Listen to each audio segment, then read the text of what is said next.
Nous nous avançons de façon certaine vers la fin de l'année. Et dans la prière, j'ai ressenti comme ça que nous devons aborder ce thème, ce que l'Esprit dit aux églises. Ce que l'Esprit dit aux églises.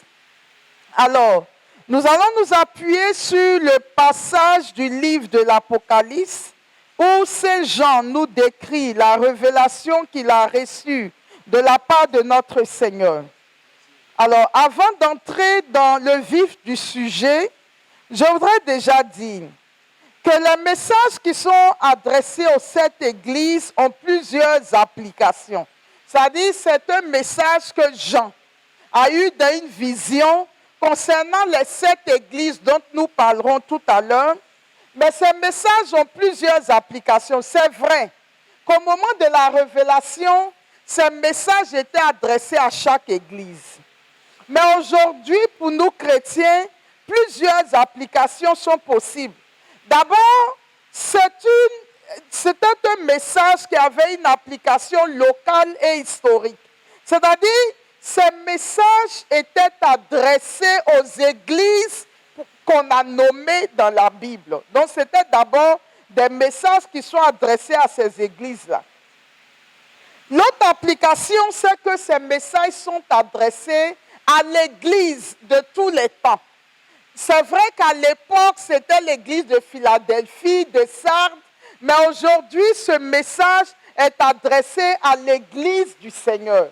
Donc, tout ce que nous allons entendre concernant chacune de ces églises, nous devons les ramener à l'église de Jésus-Christ aujourd'hui. La troisième application possible, c'est que ce message est adressé à chacun d'entre nous. Il faut maintenant prendre ce message pour l'appliquer à sa propre vie. Puisque dans ce message, le Seigneur dit que celui qui a des oreilles entende. Donc ce sont des messages qui nous sont aussi adressés.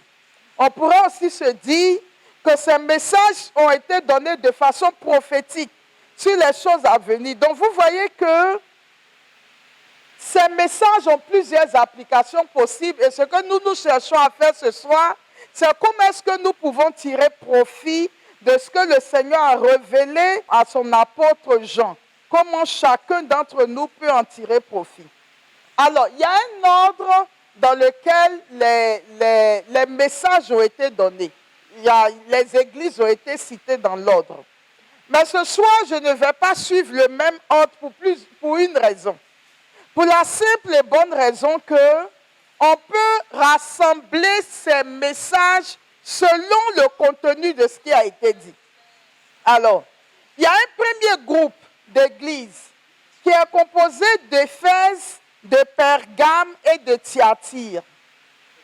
Ces 3 églises-là ont en commun que le Seigneur les a encouragées, mais il leur a aussi fait des reproches. On est ensemble? Donc, ces 3 églises que sont Éphèse, Pergame et Thyatire, merci, Éphèse, Pergame et Thyatire ont en commun que dans le message que Dieu leur a délivré, il les a félicités, mais il leur a fait aussi des reproches. D'accord? Le deuxième groupe est composé de Smyrne et Philadelphie. À ces 2 églises-là, le Seigneur n'a fait que donner des félicitations et des encouragements. Il ne leur a pas fait de reproches. Et puis le troisième groupe qui est composé de Sardes et de Laodicée, le Seigneur ne leur a donné aucune félicitation. Là, il leur a fait que des reproches. Donc nous allons prendre les 3 catégories et voir qu'est-ce que Dieu tente de nous dire à travers les messages qu'il a donnés aux églises. C'est la raison pour laquelle le message de ce soir est intitulé « Ce que l'Esprit dit aux églises ». C'est bon pour tout le monde? Donc retenons qu'il y a 3 groupes d'églises.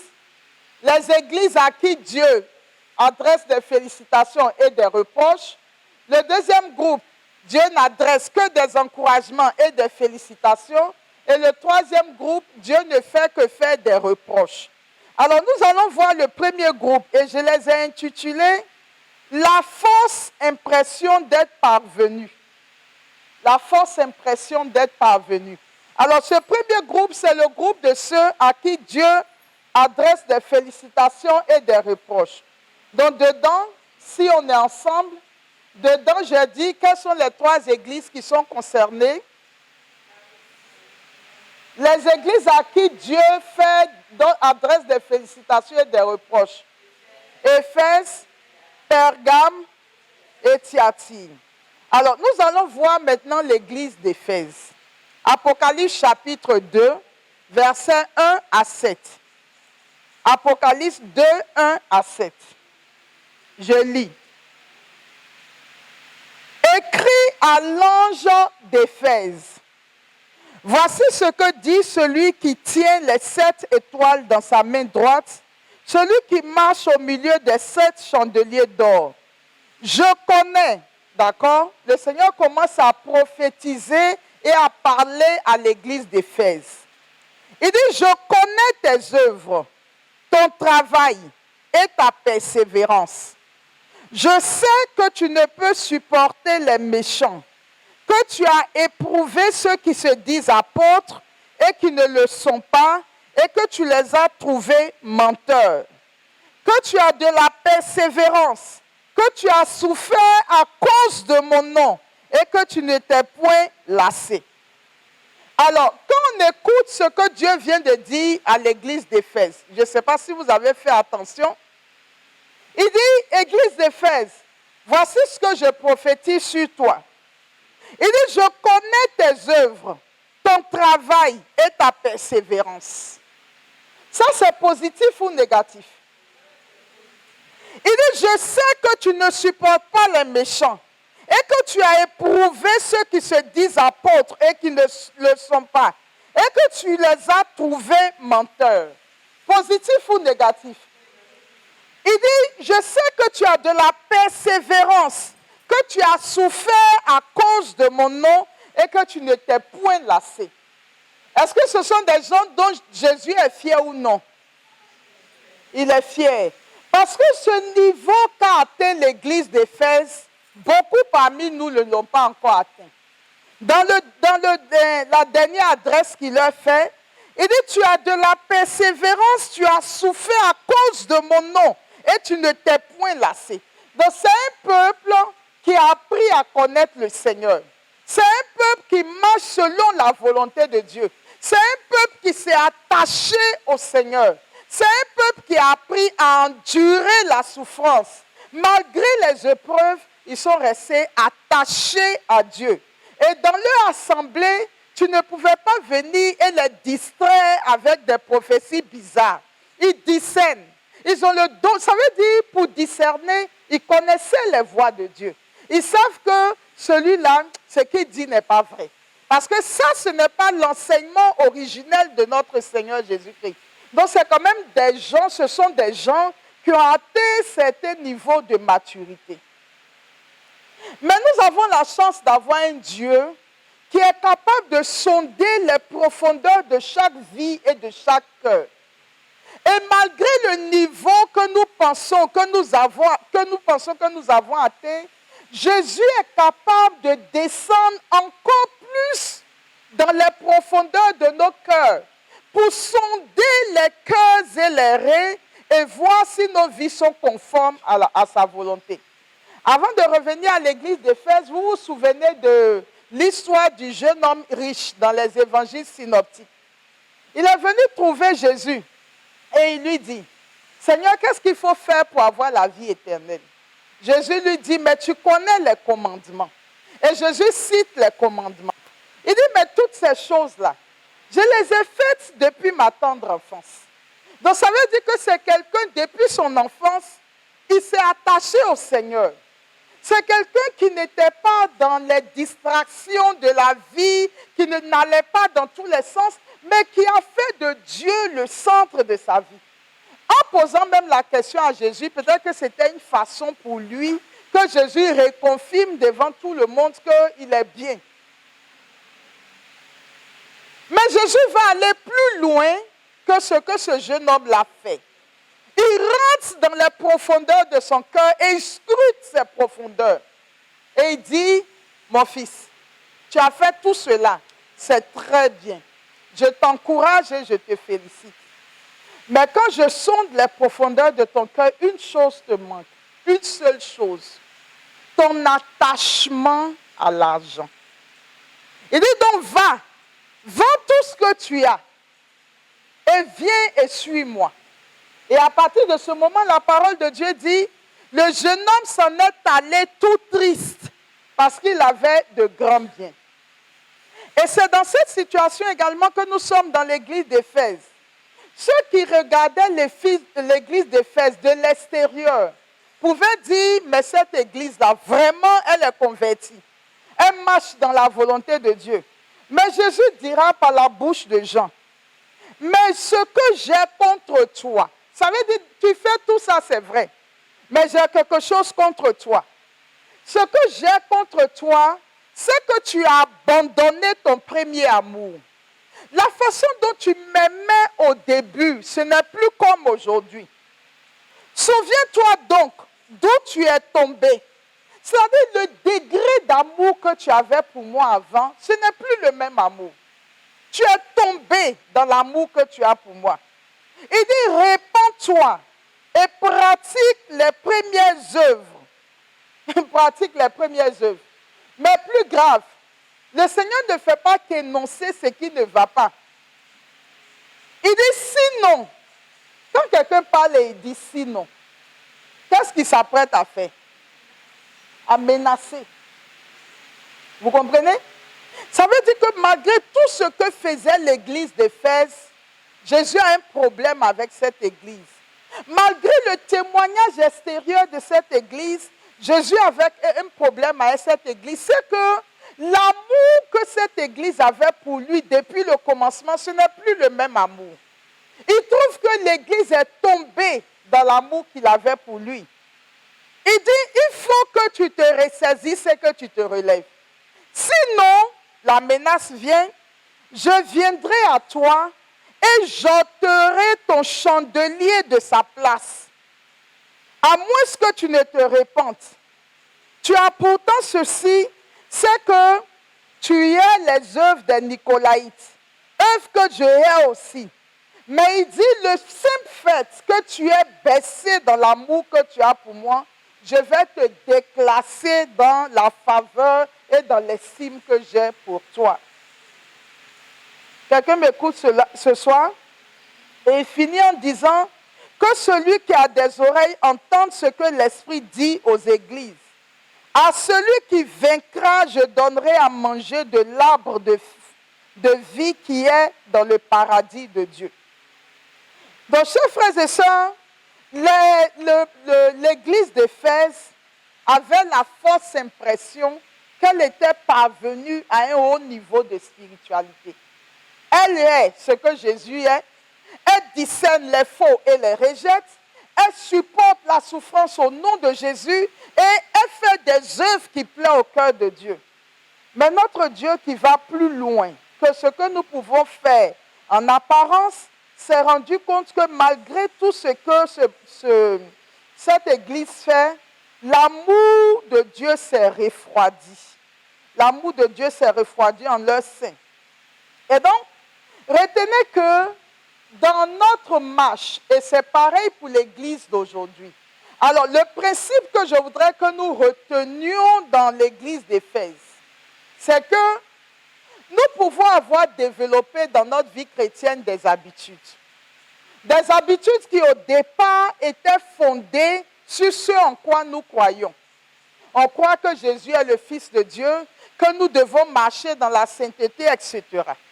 En cours de route, notre amour pour Dieu peut se refroidir. On n'aime plus Dieu comme on l'aimait avant.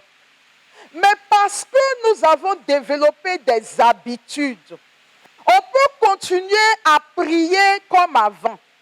On peut continuer à aller à la messe comme avant. On peut faire les œuvres de religion comme avant.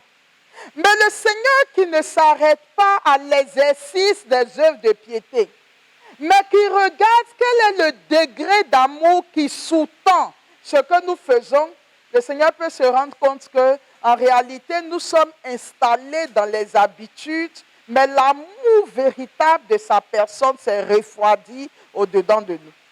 À partir de ce moment, nous ne sommes plus en train de faire les œuvres de Dieu, mais nous faisons les œuvres pour Dieu et c'est ce que nous appelons l'activisme spirituel. L'activisme spirituel, c'est d'être en activité pour Dieu sans que notre cœur n'adhère foncièrement et profondément à ce que nous faisons et sans que l'amour de Dieu n'aille en grandissant dans notre cœur. Nous faisons des choses pour Dieu et nous ne faisons plus les choses de Dieu. Donc, avec l'église d'Éphèse, la leçon que nous allons retenir avant de passer à l'église de Pergame, c'est que malgré le niveau spirituel de l'église d'Éphèse, ils ont pu être atteints par un danger.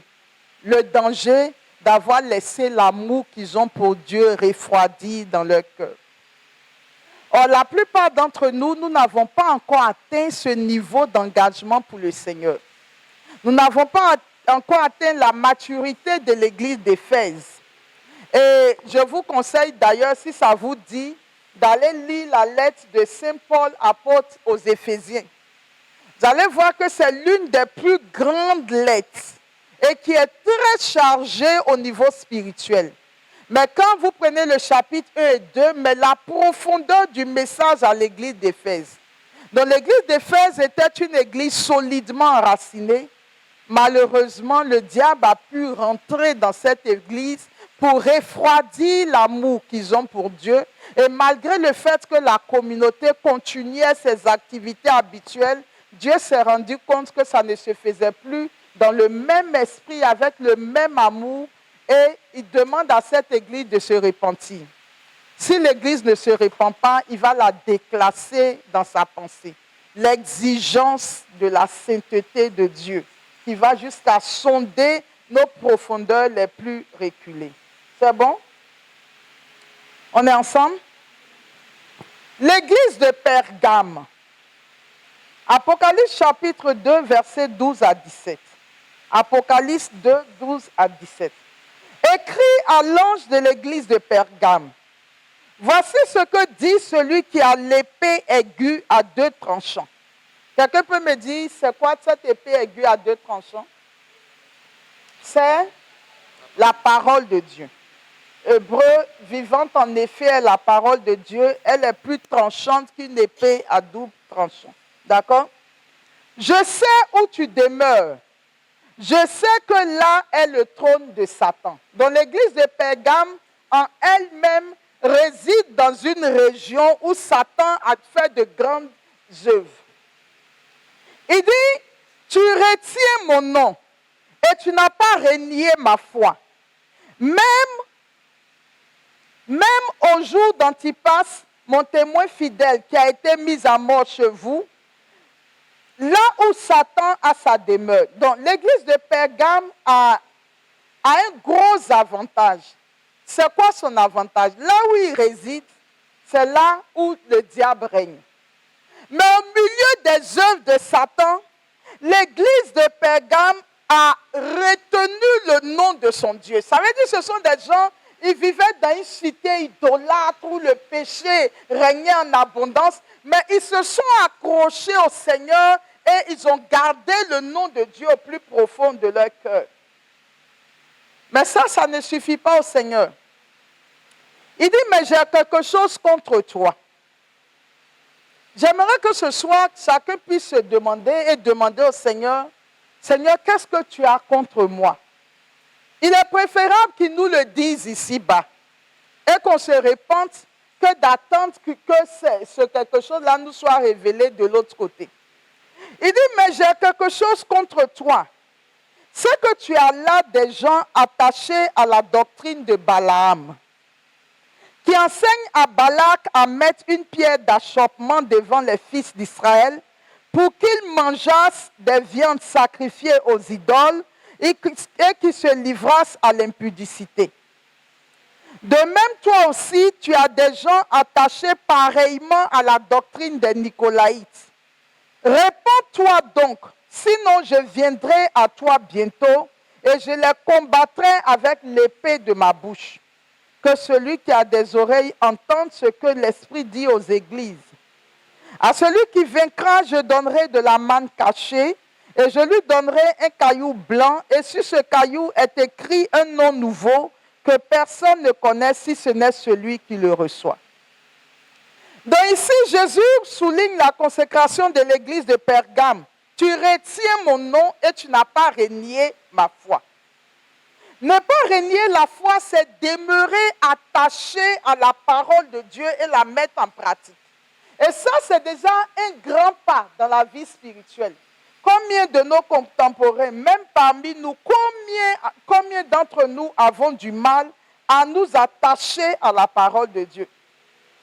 Mais Dieu reproche à cette église de laisser subsister en son sein la doctrine de Balaam. Alors, pour savoir qu'est-ce qui s'est passé, il faut retourner au livre des Nombres pour retrouver l'histoire de Balaam et de Balak. Balak était un roi, d'accord? Balak était un roi et Israël devait traverser un territoire. Et Balak a fait appeler le Balaam, demandant à Balaam de prophétiser contre Israël. Pour que quand Israël va passer, qu'Israël ne puisse pas atteindre son objectif et qu'il y ait une pierre qui fasse tomber Israël. Et Balak a dit à Balaam a dit à Balak, c'est pas de ma bouche que cette prophétie sortira. Mais si tu veux que Israël tombe, il faut faire en sorte que de l'intérieur d'eux-mêmes, le péché puisse naître. S'il y a le péché en leur sein, ce n'est pas moi qui aurai besoin de les maudire. Mais Dieu lui-même les maudira puisque Dieu ne supporte pas le péché. Et depuis ce jour, on a appelé cette doctrine la doctrine de Balaam. Alors, qu'est-ce que Dieu reproche à l'église de Pergame? Il dit, vous êtes là, vous vivez au milieu des œuvres de Satan. Vous êtes forts, vous résistez. Malgré tout ce que la société fait, vous vous êtes attachés à moi. Vous suivez mes commandements, vous marchez selon ce que je dis. Et sur ces points, je vous félicite. Mais parmi vous, vous avez laissé des gens qui se sont introduits du milieu d'entre vous et qui enseignent la compromission et le relativisme. Ça veut dire quoi la compromission et le relativisme? Je vous donne un exemple. On est dans une communauté. On sait que les relations sexuelles en dehors du mariage sont des péchés mortels. C'est la fornication. Et ça rentre dans le péché mortel. Et ça, il faut le prêcher avec rigueur. De telle sorte que ceux qui sont dans ce genre d'attitude se disent que mon salut est compromis. Et que si je demeure dans cette attitude que le Seigneur me rappelle aujourd'hui, je ne verrai pas la face du Seigneur. Puisque je suis dans un péché mortel pour lequel je ne me répands pas et duquel je ne sors pas. Et parmi nous, il peut en avoir qui relativisent la chose et qui entraînent des compromissions. Oui, mais vous savez, la bergère est trop dure dans ses enseignements. Vous savez qu'il faut comprendre, il faut être indulgent. Ce sont des choses qui arrivent, mais tout doucement, il faut qu'elle nous laisse le temps de sortir de là. Ça peut prendre 2 mois, 3 mois, mais on sait qu'on va sortir. Mais la bergère, même quand elle prêche, c'est comme si dans sa propre vie, il n'y a pas de péché. Vous voyez? C'est ce qu'on appelle la doctrine de Balaam. Affaiblir la communauté de l'intérieur. Trouver parmi les membres des gens qui sont dans des compromissions de telle sorte que ça fragilise la communauté de l'intérieur. Ça fragilise l'église de l'intérieur. On relativise tout. On trouve que non, vous êtes ils ont un thème là, des fanatiques. Vous êtes des fanatiques. Le Seigneur est miséricordieux. Le Seigneur est amour. Et Dieu prend son temps, le Seigneur aime ses enfants, le Seigneur ne juge pas ses enfants. Et il y a une nouvelle expression maintenant dans l'Église, vous faites des discours moralisateurs. Vous êtes là pour moraliser les gens. Ce n'est pas ça le message de Dieu. Et donc, on adoucit le péché. On trouve on trouve des angles sous lesquels il faut présenter les choses. Dernièrement, j'ai reçu une sœur qui nous suit en ligne, qui vit en France, et puis qui est venue ces derniers temps, tous nos frères et sœurs de Grapha Théos qui sont hors de la Côte d'Ivoire. Je vois que pour ceux qui nous suivent en ligne, quand ils arrivent en Côte d'Ivoire, ils cherchent où se trouve Théos et ils viennent nous saluer.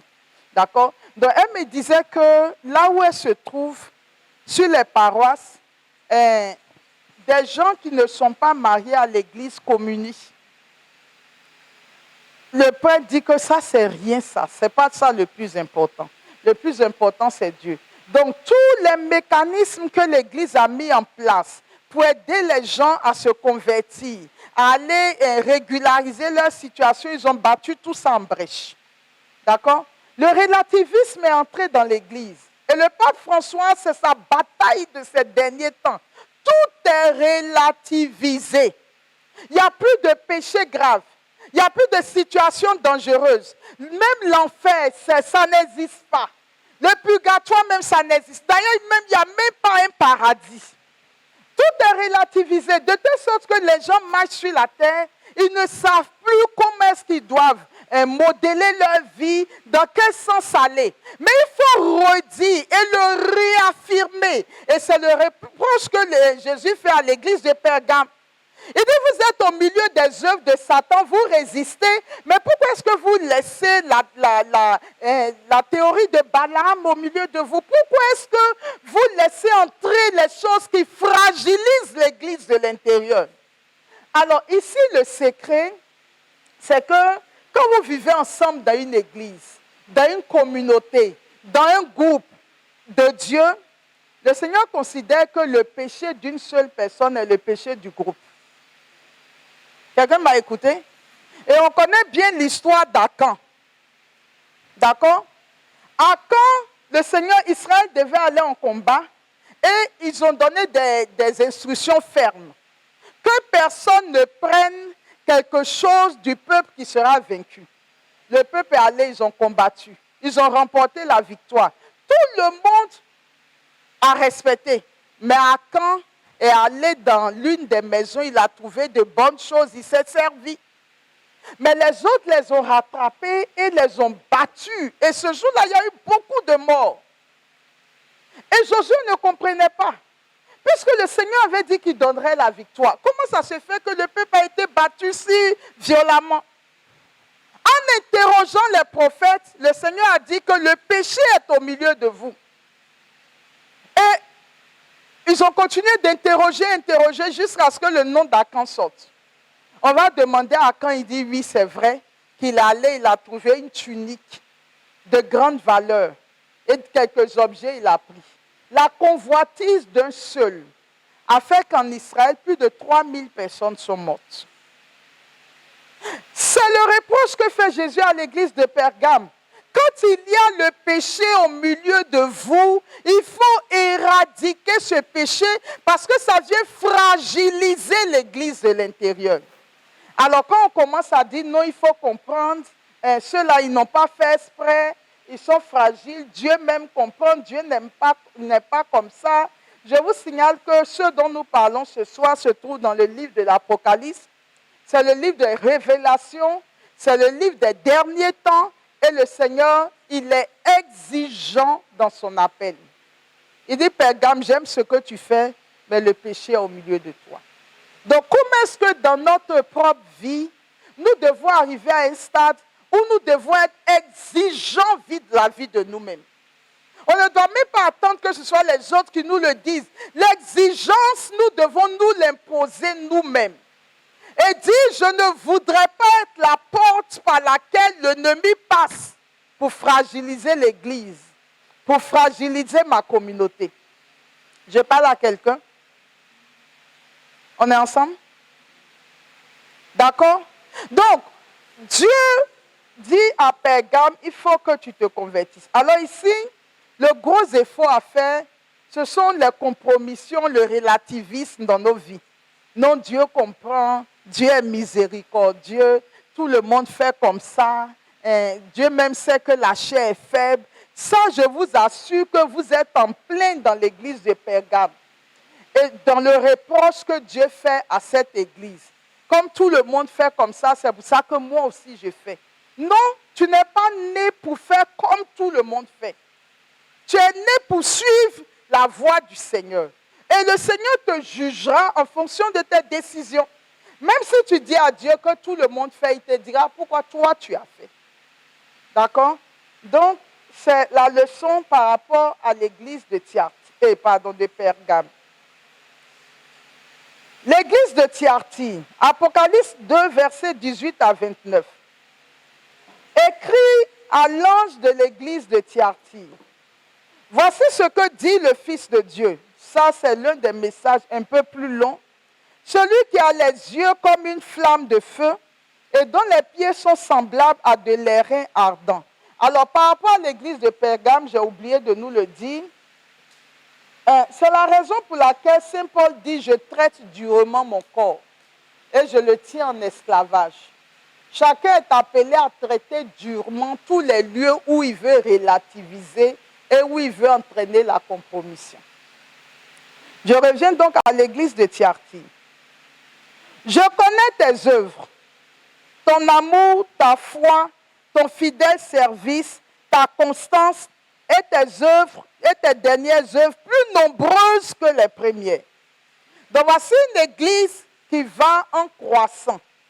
C'est une église qui aime Dieu, qui a la foi, qui sert le Seigneur. Et ça, j'aime bien ta constance. C'est une église où les gens sont constants dans leur engagement. Pour que quelqu'un soit constant à son engagement, il faut qu'il trouve en Dieu quelque chose qui le retient. Et je connais tes dernières œuvres. Elles sont plus nombreuses que tes premières œuvres. Ça veut dire que c'est une église même qui va dans le sens de l'accroissement. Avant, on faisait ça, mais on doit faire plus pour le Seigneur. Mais j'ai quelque chose contre toi. Voici ce que dit Jésus. C'est que tu laisses la femme Jézabel, qui se dit prophétesse, enseigner et séduire mes serviteurs pour qu'ils se livrent à l'impudicité et qu'ils mangent des viandes sacrifiées aux idoles. Je lui ai donné du temps afin qu'elle puisse se repentir, mais elle ne veut pas se repentir de son impudicité. Voici, je vais te jeter sur un lit et envoyer une grande tribulation à ceux qui commettent l'adultère avec elle, à moins qu'ils ne se repentent de leurs œuvres. Je ferai mourir de mort ses enfants, et toutes les églises connaîtront que je suis celui qui sonde les reins et les cœurs. Et je vous rendrai à chacun selon vos œuvres, à vous, à tous les autres de Thyatire, qui ne reçoivent pas cette doctrine et qui n'ont pas connu les profondeurs de Satan comme il les appelle, je vous dis, je ne mets pas sur vous d'autres fardeaux. Seulement ce que vous avez retenez-le jusqu'à ce que je vienne. À celui qui vaincra et qui gardera jusqu'à la fin mes œuvres, je donnerai autorité sur les nations. Il les pètera avec une verge de fer comme on brise les vases d'argile, ainsi que moi-même j'en ai reçu le pouvoir de mon Père. Et je lui donnerai l'étoile du matin. Celui qui a des oreilles, qu'il entende ce que l'Esprit dit aux églises. Alors, l'église de Thyatire a un avantage, c'est qu'au moment où c'est une église qui est enracinée dans le Seigneur, mais son avantage, c'est que le reproche que l'église fait à Thyatire, tout le monde n'est pas concerné. Il dit, vous avez laissé Jézabel enseigner l'impudicité, manger des viandes sacrifiées aux idoles et communiquer ses pensées perverses dans l'église. Mais il y a un petit groupe qui n'est pas rentré dans cet esprit. Ceux-là, je ne leur impose pas d'autre chose. Mais à tous les autres, je vais les punir. Alors, cet esprit de Jézabel, c'est quoi? Cette Jézabel qui communique l'impudicité. On a vu ça au séminaire, Dieu seul suffit 4. Jézabel, c'est l'esprit d'orgueil, de domination. Celui qui cherche à écraser les autres.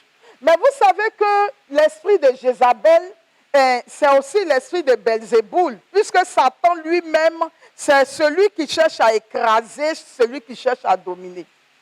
Mais vous savez que c'est une domination. On a cité 3 dominations. On a vu que Jézabel, l'esprit de Jézabel ou Belzéboul, c'est une domination.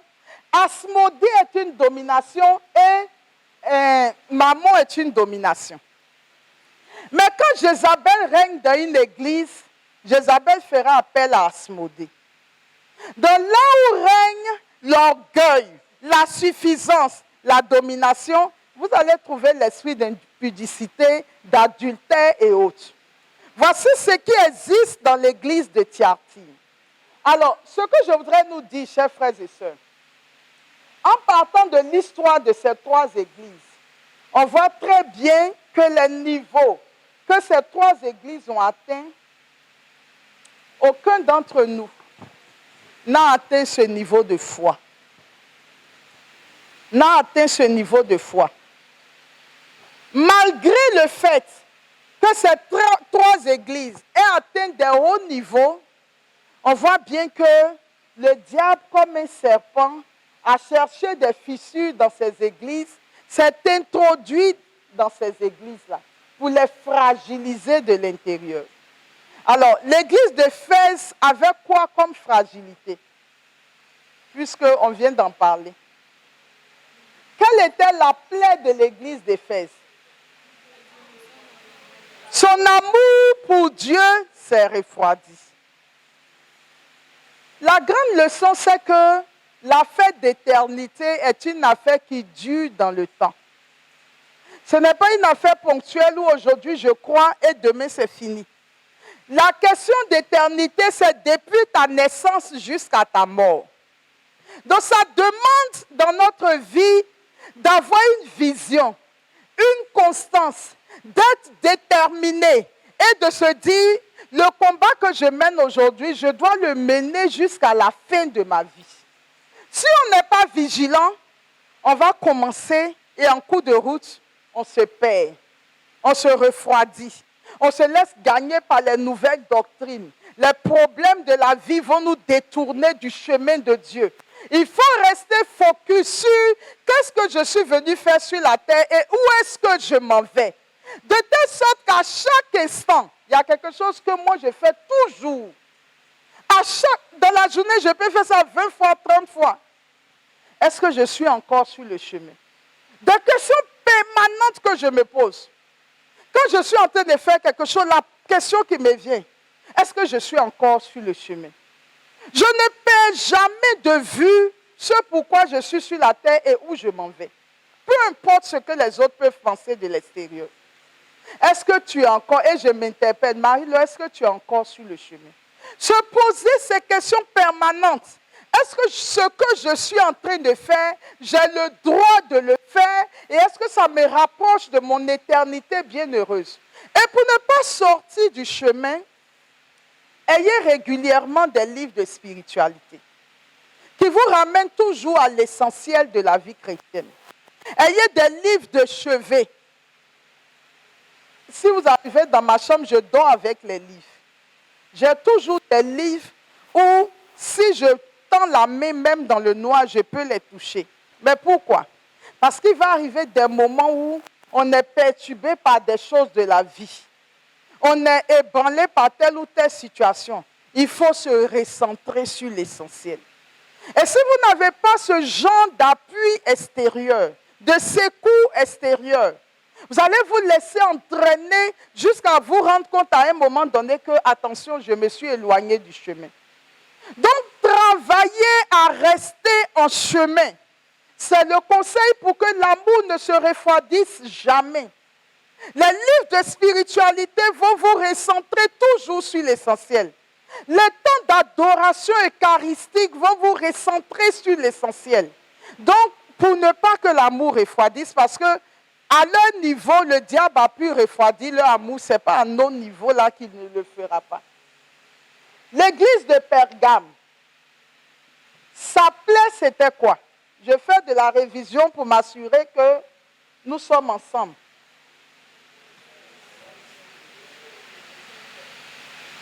J'ai entendu des murmures, mais pas une voix. Ils ont laissé la compromission et le relativisme dans leur camp. Ce sont des choses à combattre. Ne relativisez jamais le péché. N'envoyez jamais de compromissions sur les œuvres de votre chair. Non, la chair est faible. Le Seigneur me connaît, il sait que je suis fragile. Dieu te connaît, il sait que tu es fragile. Mais il sait aussi qu'il t'a donné son esprit. Et que son esprit peut t'aider à vaincre toutes les œuvres de la chair. Donc personne ne pourra arriver devant le Seigneur en disant, Seigneur, tu sais, j'étais fragile. Ce jour-là, moi-même, je ne voulais pas, mais c'est arrivé. Le Seigneur va dire, aucune tentation ne peut t'arriver qui soit au-delà de ta chair.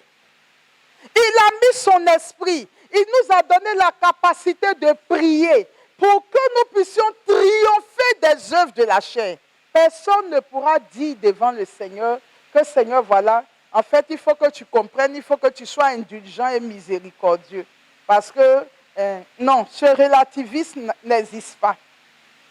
Ça n'a pas sa place. Et le Seigneur dit, j'ai cela contre toi.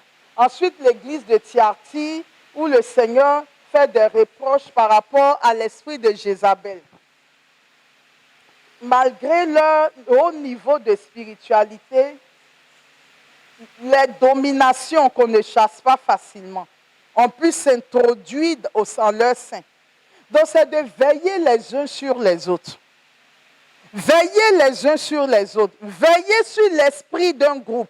Dès l'instant où le premier responsable commence à s'afficher, c'est quelqu'un à qui on ne parle pas, qu'on ne peut pas toucher facilement. Non, il commence à avoir un problème de l'église de Thyatire au milieu de nous. Dès l'instant où, entre les membres, les gens sont capables de se chercher, l'impudicité, etc. Nous sommes en plein dans l'église de Thyatire. Dans l'instant où l'argent devient le nœud de la raison d'exister d'un groupe spirituel, il y a un problème par rapport à cette église-là. Donc nous devons être dans une vigilance de tout instant. La vigilance de tout instant. Le deuxième groupe, alors j'ai parlé des groupes, mais je parle aussi de nos vies. Je parle aussi de nos vies individuelles. Quelle est la place du pouvoir? Quelle est la place du sexe? Quelle est la place de l'argent? Quelle est la place du paraître? Quelle est la place du désir de s'affirmer? Quelle est la place de prouver aux autres que nous sommes quelqu'un? Tout ça, ce sont des choses sur lesquelles nous devons veiller. Veiller sur ce qui nous anime de l'intérieur. Veiller sur ce qui motive nos actions. Veiller sur ce qui nous conditionne, nous met en mouvement. Parfois, on va vouloir ne pas faire quelque chose. Mais pour que les gens sachent que nous sommes comme ça, on va décider de le faire pour prouver aux autres. Ici, j'insiste beaucoup sur ces trois églises-là, parce que ce sont des choses tellement subtiles dans nos vies. Tellement subtiles dans nos vies. Je disais dernièrement à quelqu'un que, bon, comme on est en direct, c'est un témoignage que je ne peux pas rendre. Mais, comment est-ce que dans ma vie de tous les jours, je vais faire en sorte qu'on ne dise pas que c'est moi? Et ce matin, je lisais un truc sur la Vierge Marie. Mais la grâce extraordinaire de Marie, c'est que Marie a désiré être une femme cachée. Et Dieu l'a cachée. Et un jour, Saint Jean de la Croix a demandé, Jésus a demandé à Saint Jean de la Croix, il dit, mon fils Jean, la vie que tu mènes, le degré de sacrifice et d'abnégation que tu as dans ta vie, Jean, qu'est-ce que tu veux que je fasse pour toi? Ce que tu vas me demander, quel que soit ce que tu vas me demander, je t'exauce. Jean a regardé notre Seigneur Jésus. Je parle des gens de la croix. Il a dit à Jésus, je désire que les autres me méprisent davantage. et que moi-même, je me méprise davantage. C'est un être humain, ça. Qui a envie d'être méprisé par les autres? Jésus vient, il te dit tout ce que toi tu veux, il faut lui demander. Il n'a qu'à me poser ce genre de questions. J'ai envoyé Théos au ciel. Lui, il ne va pas demander quelque chose comme ça. Hein. On n'a qu'à le mépriser. Les gens n'ont qu'à le haïr. Et puis lui-même, il veut se haïr davantage. Ça, ce sont des gens qui sont arrivés à un niveau de connaissance intime avec le Seigneur. Pour que tout ça, là, ça n'a plus d'importance. Ils ne font plus rien avec les regards humains. Ils ne sont plus à un stade où même quand ils parlent, ils vont dire j'ai ça, je fais ça, je fais telle chose. C'est-à-dire, ils ont fini avec ce que les humains peuvent penser d'eux. Tout ce qui les intéresse, c'est comment ils vont s'enfuir dans le Seigneur et demeurer dans sa présence et dans sa grâce. C'est cette grâce qu'il nous faut demander. Si on est trop porté sur « je fais ça, j'ai dit ça, j'ai ça », etc., on tombera dans les pièges de l'ennemi. Prenons la deuxième catégorie. La fidélité à toute épreuve. L'église de Smyrne et de Philadelphie. Prenons l'église de Smyrne. Apocalypse chapitre 2, versets 8 à 11. Écrit à l'ange de l'église de Smyrne. Voici ce que dit le premier et le dernier, celui qui était mort et qui est revenu à la vie. Je vais aller vite parce que l'heure avance. Je connais ta tribulation et ta pauvreté, bien que tu sois riche, et les calomnies de la part de ceux qui se disent juifs et ne le sont pas, mais qui sont une synagogue de Satan. Ne crains pas ce que tu vas souffrir. Voici, le diable jettera quelques-uns de vous en prison, afin que vous soyez éprouvés, et vous aurez une tribulation de 10 jours. Sois fidèle jusqu'à la mort, et je te donnerai la couronne de vie. Que celui qui a des oreilles entende ce que l'Esprit dit aux églises. Celui qui vaincra n'aura pas à souffrir la seconde mort. Donc, l'église de Smyrne, Jésus ne leur a fait aucun reproche. Il leur a dit que lui, Jésus, il s'est rendu compte que dans cette église-là, il supporte la tribulation et la pauvreté. Et c'est une église qui est très éprouvée. On jette certains en prison au nom de leur foi. Mais ils sont restés collés à la foi.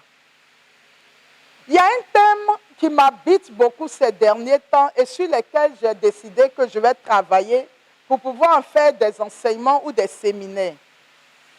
La place de la pauvreté dans la vie du chrétien. J'entends beaucoup d'enseignements et j'entends beaucoup dire que la pauvreté n'est pas voulue par le Seigneur et que la pauvreté est une malédiction. Parce que Christ s'est fait pauvre. Il a pris notre malédiction afin que nous soyons des bénédictions. J'entends beaucoup d'enseignements dans ce sens-là. Et puis ce soir, dans l'église de quelle église? De Smyrne, le Seigneur dit, je vois ta constance dans la persécution, dans la souffrance, et je vois aussi ta pauvreté, bien que tu sois riche. Alors le bien que tu sois riche est mis en parenthèse. Ils sont riches de quelle manière? Est-ce qu'ils sont riches spirituellement, ils sont riches matériellement, on n'en sait rien. Mais ce que la Bible dit, c'est qu'ils sont dans la pauvreté. J'ai pris le temps d'étudier la vie de notre Seigneur Jésus-Christ. Et j'ai vu que Jésus n'était pas riche de biens matériels. Mais il était riche d'amour, il était riche de bonté, il était riche de miséricorde, mais pas d'argent, ni de biens matériels. La preuve, il ne savait même pas où dormir. J'ai regardé la figure de la Sainte Famille de Nazareth. Et j'ai vu que Dieu a décidé d'envoyer son fils dans une famille pauvre et inconnue. Et la ville de Nazareth est de Bethléem et Nazareth sont l'une des villes les plus pauvres d'Israël. Et Joseph était un charpentier. Et Marie était une femme sans instruction. Et c'est dans une famille pauvre que Dieu envoie son fils. Au moment où Jésus doit naître, tout Dieu qu'il est, il pouvait naître dans une maison. Il est Dieu quand même. Il pouvait créer les circonstances que son fils naisse dans une maison. Mais son fils est né dans une mangeoire, au milieu des animaux. Dans l'Église catholique, pendant des siècles, la pauvreté évangélique a été présentée comme une valeur dans la vie consacrée. Mais qu'est-ce qui a motivé Dieu à choisir pour son fils une vie pauvre, une famille pauvre, un lieu pauvre de naissance, une vie pauvre sur la terre? Pourquoi est-ce que l'Église a choisi la pauvreté évangélique comme l'un des 3 conseils pour conduire les gens vers l'éternité de Dieu? Personne ne se pose cette question aujourd'hui. Mais on est tous dans la dynamique qu'il faut qu'on soit riche pour pouvoir financer les œuvres de Dieu. Pour pouvoir, mais si Jésus devait faire ce travail qu'il a fait sur les 7 églises, il va dire, je connais ta générosité, ton désir de financer mes œuvres.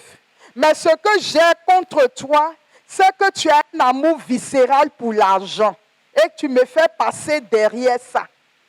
C'est ce que Jésus nous dira. La pauvreté est une marque caractéristique des enfants de Dieu. Je suis désolée de le dire. Je ne parle pas de la misère qui est la négation de la vie. Mais la pauvreté évangélique, et même quand on a des biens, le Seigneur va créer en nous un tel détachement que tout cela ne nous dit rien. On ne se sent pas riche parce qu'on est détaché des biens de ce monde. Si cet enseignement ne nous est pas donné, vous savez ce qui va arriver?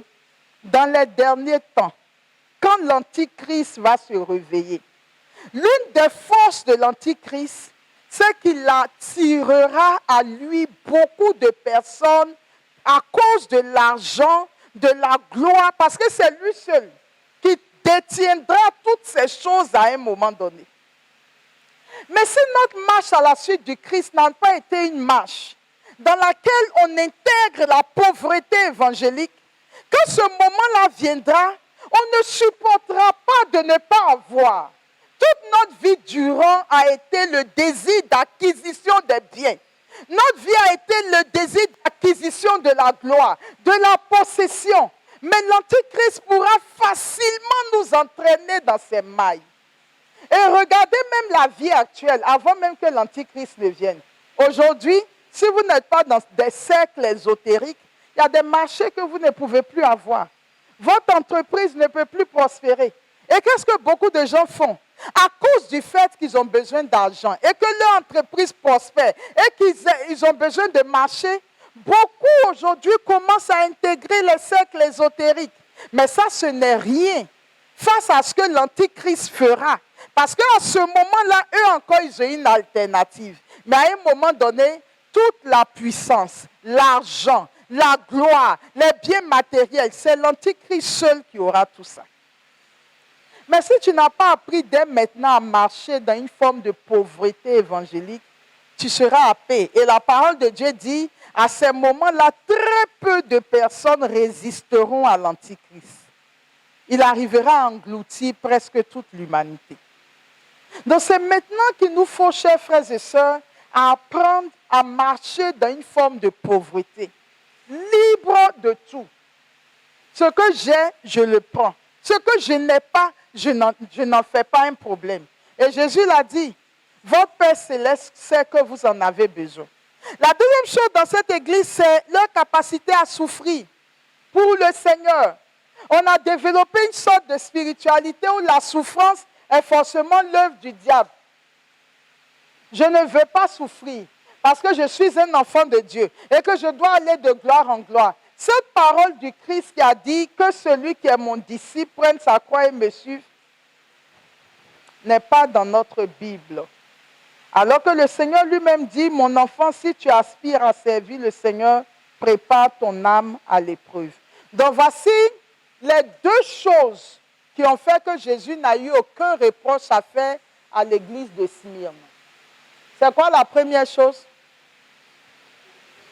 La pauvreté. La deuxième chose, la souffrance. Ce sont des clés pour que le Seigneur n'ait rien à te reprocher. Comment est-ce que tu accueilles la dimension de la souffrance voulue par Dieu dans ta vie? Et comment est-ce que tu accueilles la pauvreté évangélique? Sinon, Mammon dominera sur toi. Asmodée prendra la relève et Jézabel viendra parachever. L'église de Philadelphie. Écrit à l'ange de l'église de Philadelphie, voici ce que dit le Saint, le véritable. Celui qui a la clé de David, celui qui ouvre et personne ne peut fermer. Je connais tes œuvres. Voici parce que tu as peu de puissance et que tu as gardé ma parole et que tu n'as pas renié mon nom, j'ai mis devant toi une porte ouverte que personne ne peut fermer. Voici, je te donne de ceux de la synagogue de Satan qui se disent juifs et qui ne sont pas, et qui méritent et qui mentent. Voici, je les ferai venir se prosterner à tes pieds et connaître que je t'ai aimé. Parce que tu as gardé la parole de la persévérance en moi, je te garderai aussi à l'heure de la tentation qui va venir sur le monde entier pour éprouver les habitants de la terre. Je viens bientôt, retiens ce que tu as afin que personne ne prenne ta couronne. D'accord? Celui qui vaincra, etc. À l'église de Philadelphie, Dieu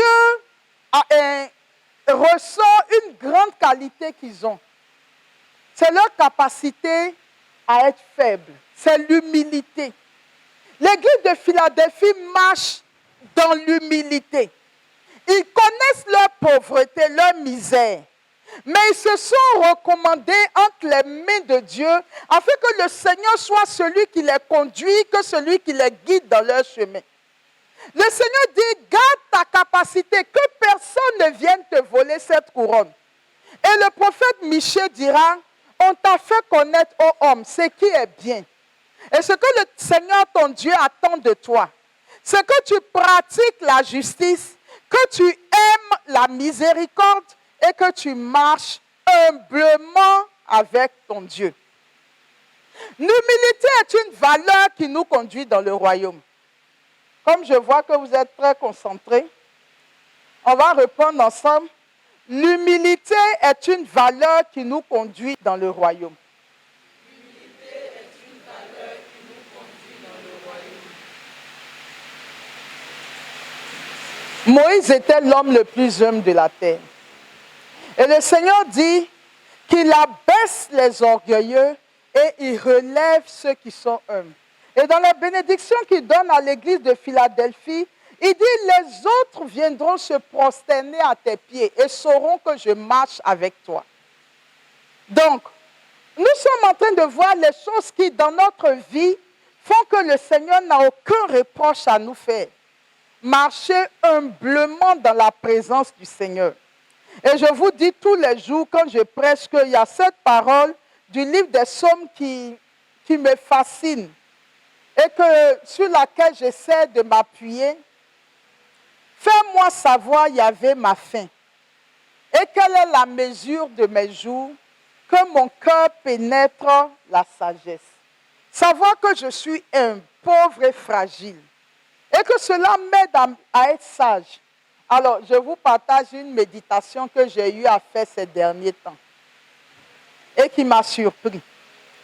Je me suis assise devant Jésus Eucharistie et je récitais la prière de sagesse chapitre 9, où Salomon demande à Dieu la sagesse. Et dans cette prière, à un moment donné, on dit comment est-ce que l'homme peut savoir ce qui est de lui-même, il ne le sait pas. Comment est-ce qu'il peut savoir ce qui est dans les cieux? Et pendant que je méditais sur ça, Je me suis rendu compte qu'au fait, actuellement où nous sommes assis chacun en train d'écouter l'enseignement, tous nos systèmes à l'intérieur de nous sont en train de travailler. Le cœur travaille, les poumons travaillent, les reins travaillent, le foie travaille, l'estomac travaille, la vésicule biliaire travaille, le cerveau travaille, tous les systèmes. On a vu qu'il y a 12 systèmes dans le corps humain. Tous les 12 systèmes sont en train de travailler. Mais personne ne sait actuellement, là, où il est assis, ou moi qui suis arrêté, comment est-ce que chacun travaille. Personne ne le sait. On n'en est même pas conscient. On est assis là comme ça. Mais tout travaille en nous. Il y a des maladies parfois qui sont en train de se développer en nous. Mais on ne sait pas qu'il y a une maladie qui est en train de se développer en nous. Ça veut dire que tel qu'on est, on ne maîtrise pas ce qui se passe à l'intérieur de nous. N'est-ce pas? Deuxièmement, nous sommes dans un monde que nous voyons. Mais personne ne sait de quoi demain sera fait. Parfois, il m'arrive de penser aux gens qui meurent. Et je me dis, il y a 2 ou 3 jours, ils ne savaient pas qu'ils allaient mourir. Donc, personne ne sait de quoi demain sera fait. Troisièmement, au moment où nous sommes assis comme ça, il y a tout un monde spirituel qui nous environne. Où nous sommes assis, des démons agissent, les anges de Dieu agissent. On ne les voit pas. Donc, on n'est pas conscient de ce qui se passe dans le monde spirituel. Étant donc ignorant sur toutes ces choses-là, comment est-ce qu'un être humain peut se prendre au sérieux? Comment quelqu'un peut se lever et puis penser qu'il est quelqu'un? Et parce qu'il est bien habillé, parce qu'il a une bonne position, penser qu'il est quelqu'un, alors qu'il ne sait pas comment son corps fonctionne, il ne sait pas ce qui va lui arriver demain, il ne sait pas qu'est-ce qui se passe dans le monde spirituel. Et le plus grave, on ne sait pas comment notre cerveau fonctionne. Parfois, tu es là, il y a des pensées bizarres qui viennent, tu ne sais pas d'où ça vient, pourquoi ça vient. Et moi, c'est autant de préoccupations pour moi, pour lesquelles j'interroge le Seigneur. Seigneur, cette pensée qui vient d'arriver, c'est passé par quelle partie de mon âme? Est-ce que c'est mon imagination, c'est ma conscience, c'est le sens commun? Ça veut dire que beaucoup de choses nous arrivent, on ne les maîtrise pas. Et donc, quand tu fais cette expérience, la seule conclusion à laquelle tu arrives, nous sommes pauvres et fragiles devant le Seigneur. Ce que nous savons, c'est la grâce de Dieu qui nous le fait connaître. Ce que nous faisons de bien, c'est par sa grâce. Ce que nous disons de bon, c'est par sa grâce. Il n'y a que la grâce de Dieu qui soutient la vie des humains. Quand tu as compris ça, tu comprends que tu es pauvre et malheureux.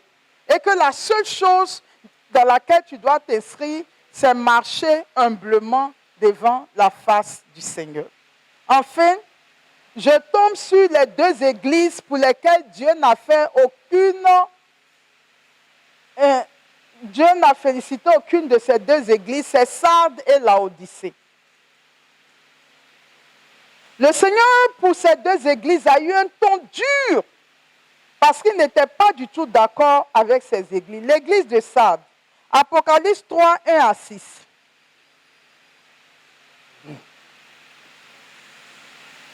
On va prendre un chant.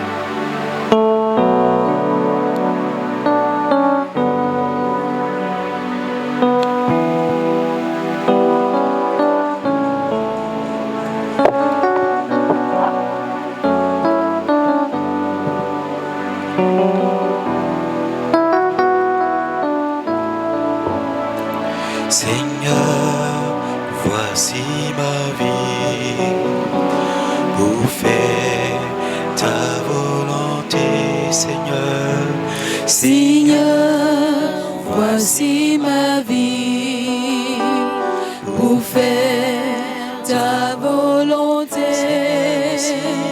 Seigneur, voici ma vie pour faire ta volonté.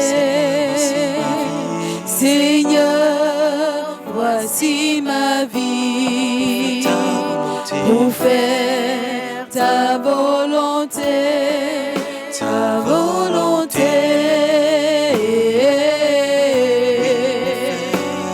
Pour faire ta volonté, ta volonté.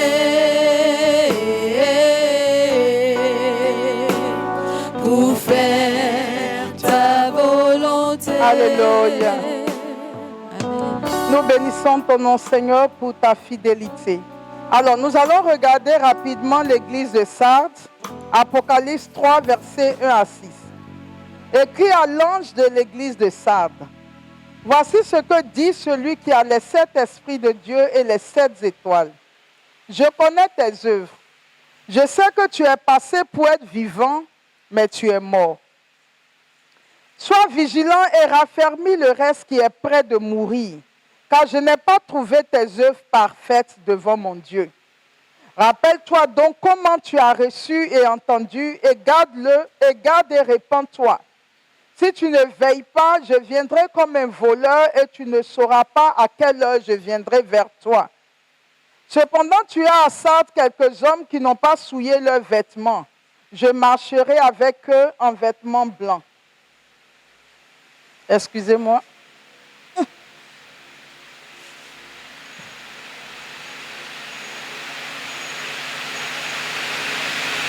Parce qu'ils en sont dignes.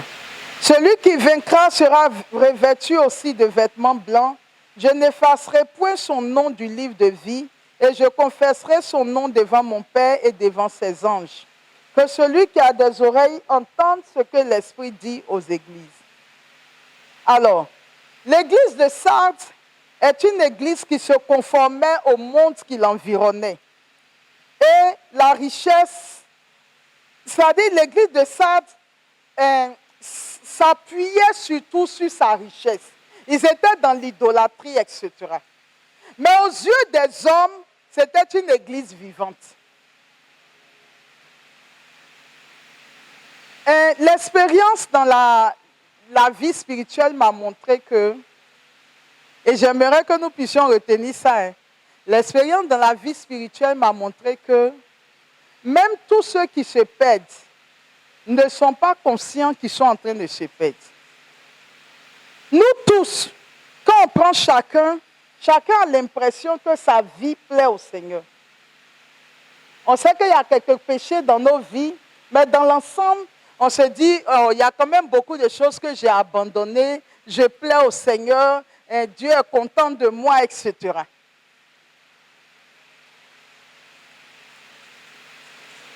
Mais pour beaucoup d'entre nous, on paraît vivant, mais le Seigneur nous voit morts. On paraît vivant, mais le Seigneur nous voit morts. C'est la raison pour laquelle quand on marche avec le Seigneur, il faut humblement se tenir devant la présence de Dieu. Et demander parfois au Seigneur de nous aider à nous voir comme lui-même nous voit. Je vous assure que c'est une expérience que j'ai eu à faire une fois dans ma vie. Mais que je n'ai plus jamais osé faire. Mais il faut que je la refasse. Avoir le courage de demander à l'Esprit de Dieu, Seigneur, révèle-moi qui je suis devant toi. Vous allez voir que ce à quoi vous n'avez jamais fait attention, l'Esprit de Dieu les fait ressortir. 2, 3, 4, 5. Quand il commence ce travail, mais vous vous rendez compte que l'idée que vous aviez de vous-même, je suis chrétien, je marche dans la présence de Dieu. Nous autres qui n'avons plus de relations sexuelles depuis des années, on pense qu'on est arrivé. On a laissé des gros salaires pour le Seigneur, on pense qu'on est arrivé. Mais quand le Seigneur commence à te révéler qui tu es véritablement devant lui, tu te dis, mais je parais être sauvé, je parais être vivant, mais je suis encore loin du Seigneur. Et malheureusement, quand ce travail n'est pas fait sur la terre, c'est ce travail qui est fait lors du jugement particulier. Alors que si Dieu vous donne la grâce de vous voir tel qu'il vous voit sur la terre, on peut lui demander la grâce de nous aider à nous convertir véritablement, avant que nous ne paraissions devant lui. Je viens d'écouter le témoignage d'un grand homme de Dieu. Il a dit que lui, tous les matins, quand il se réveille, il fait ses longues prières. Quand il finit ses longues prières, il lit la parole de Dieu. Quand il finit la parole de Dieu, il prend sa voiture. Et contre vents et marées, quel que soit le temps qu'il fait, il va pour prêcher la parole de Dieu dans les coins et les recoins. Et il était convaincu que sa vie plaisait au Seigneur. Et il avait discipliné sa vie. Et il disait, je sais que je marche selon la volonté de Dieu. Et il a dit qu'un jour, sans faire attention, il partait prêcher. Il y avait un virage serré, il n'a pas fait attention. Il pensait au message qu'il allait donner. La radio était en train de mettre une douce musique. Il était content, il connaissait la parole de Dieu, il méditait la parole de Dieu, il marchait selon la parole de Dieu. Et puis sans faire attention au virage, la voiture a fait un tonneau. Il dit le monde basculait. Une fois, deux fois, trois fois, le monde tournait. Et puis il a senti une forte douleur et plus rien. Et puis, quelques minutes plus tard, il se voit suspendu sur le lieu de l'accident. Il voit les gens qui accourent. On appelle les pompiers. On met les tenailles dans la voiture pour essayer de le faire sortir. Et lui, il est là-haut, il criait, « Oh, ne vous occupez pas de moi, je suis ici, je suis bien là-haut. » Mais il dit, personne ne l'entendait. Et puis, ils l'ont mis dans une ambulance. Il dit, il est rentré dans l'ambulance, il était au-dessus de l'ambulance.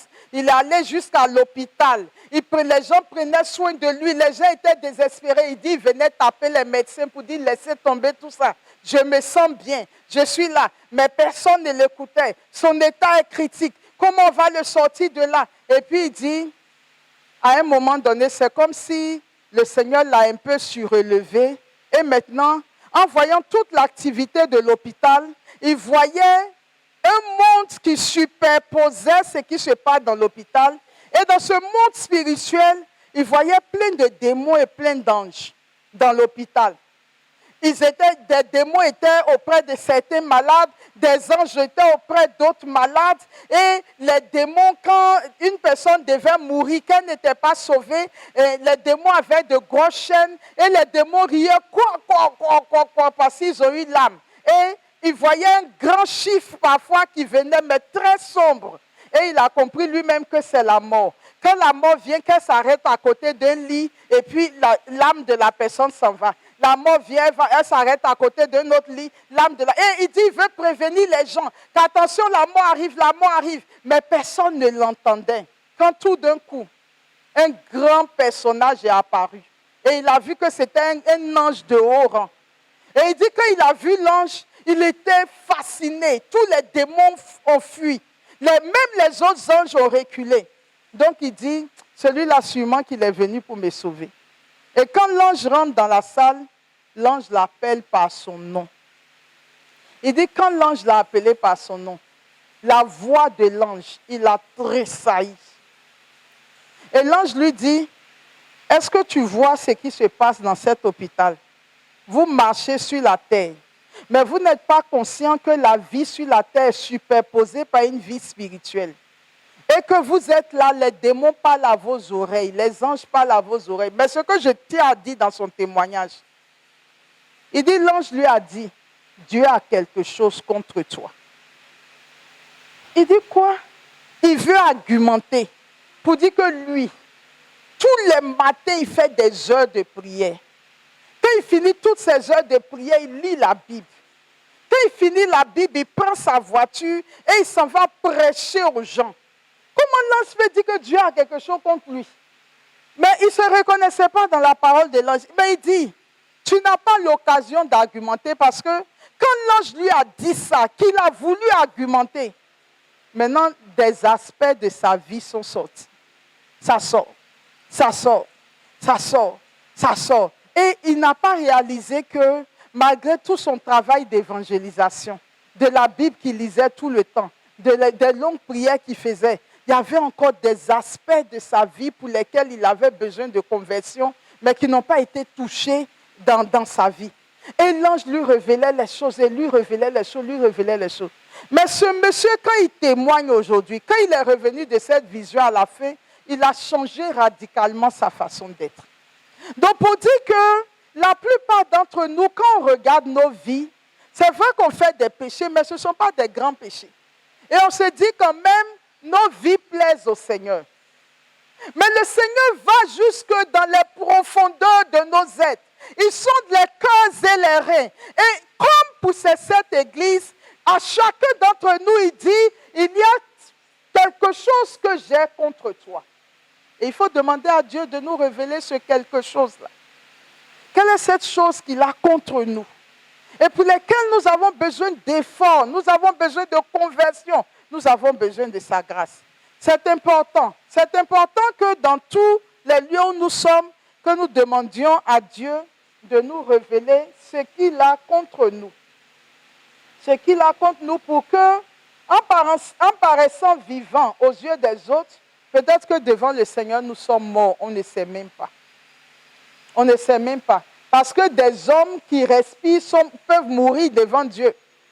Il a dit à celui qui voulait enterrer son père, laisse les morts enterrer leurs morts. Depuis quand un mort se lève pour aller enterrer un mort? Ça veut dire que c'est un vivant qui s'en va enterrer un mort. Mais pour le Seigneur, il est vivant physiquement, mais dans la pensée de Dieu, c'est quelqu'un qui est déjà mort. D'accord? Et enfin, l'église de Laodicée. Alors là, je vous dis directement, c'est que le reproche que Jésus a fait à l'église de Laodicée, il dit, je te connais, je connais tes œuvres. Je sais que tu n'es ni froid ni bouillant. Puisses-tu être froid ou bouillant, mais tu es tiède.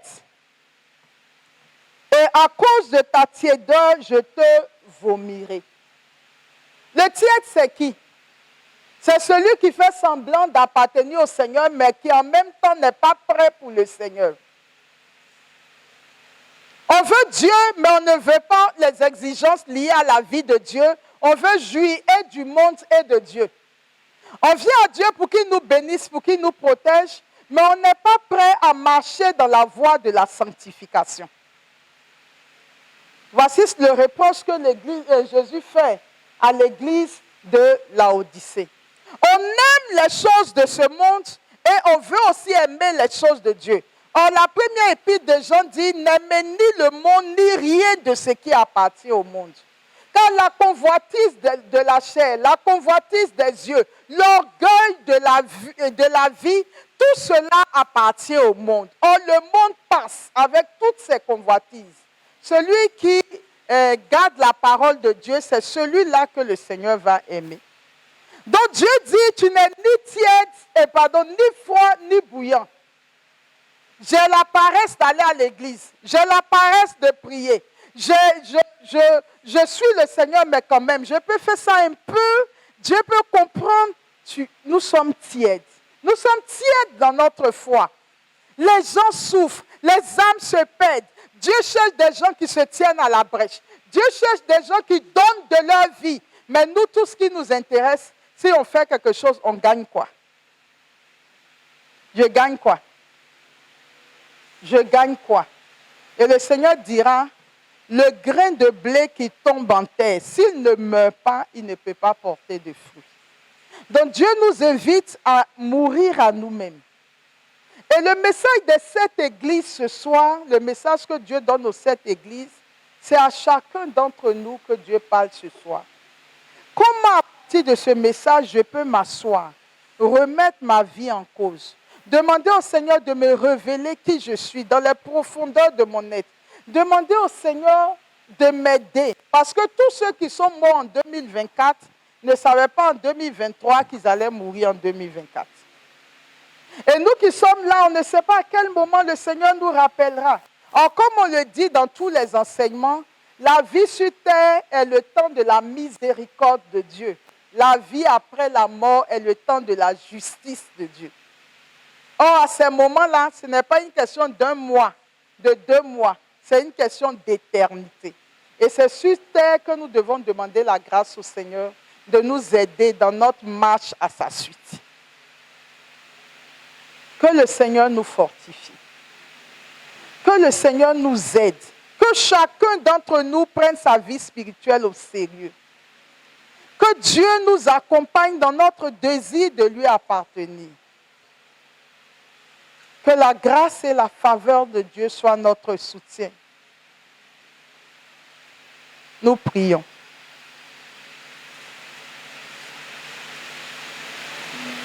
Jésus, par ton sang précieux, enlève mon iniquité. Nous allons ensemble à travers ce chant demander au Seigneur de nous aider, de nous fortifier.